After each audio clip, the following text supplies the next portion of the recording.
You are looking at Julian's pronunciation guide, where we look at how to pronounce better some of the most mispronounced words in the world, like this other curious word. But how do you say what you're looking for today?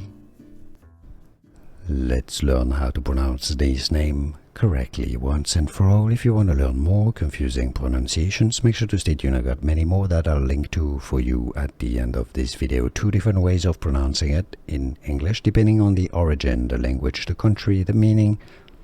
Most common pronunciation, I believe, in English-speaking countries is as Naya. How do you pronounce it?